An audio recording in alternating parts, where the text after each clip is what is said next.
Hello, YouTubers, friends, compatriots. Bootlicker shows deaths, like search peasants, vassals, minions, meat sacks. I'm Useful Idiot. Welcome.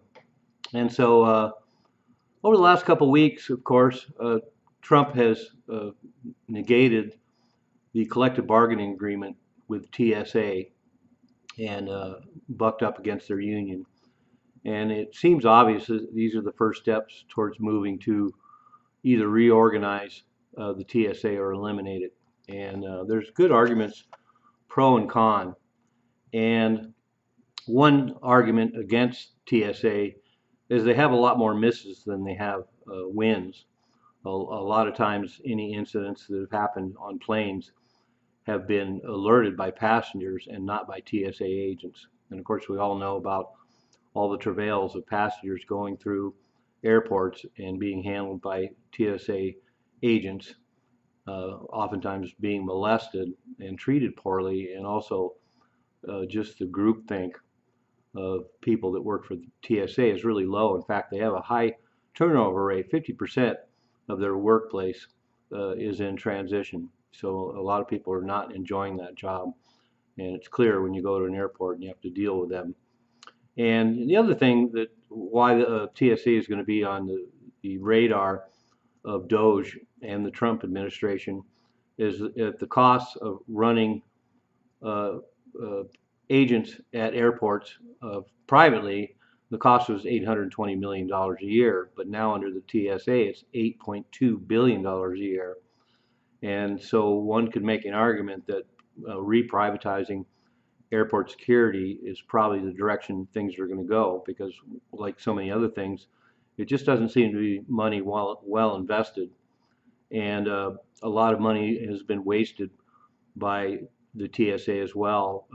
Many years ago, they introduced a new technology called puffers, and that's where you would go through the line, you'd go through a machine, and it would blow air, and somehow that would add to security at the airports. Well, the program was a complete flop. It cost millions and tens of millions of dollars, and all those machines were eventually scrapped.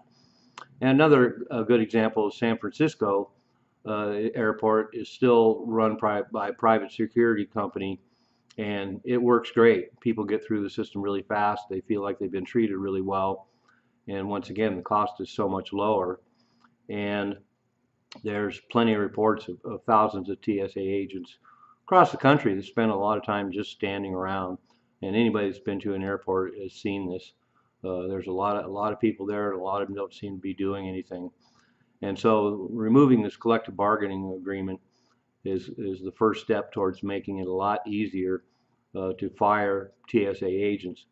And the whole TSA organization, including all their agents, is 47,000 people now. And that's really pretty astonishing. I mean, it was only created after 9/11 in 2001. And here we are 20 years later, and it's another bloated government program of 47,000 employees. And so anyway, I think they're going to be a target. And so we can look forward in the weeks to months to come that I think the TSA's days could be numbered. And the fact is, United States airport security functioned reasonably well before 9/11 and the addition of 47,000 new agents.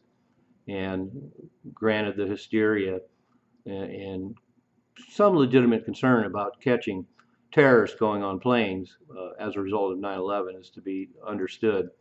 But like a lot of government programs, it's an overreaction to a problem that could have been addressed by just having new protocols for private security agents that we already had in place at airports. So anyway, that's another one of my predictions. I think the TSA's days are numbered, and feel free to put in the comments whether you think that's a plus or a minus. I'm a useful idiot. Don't you be one too.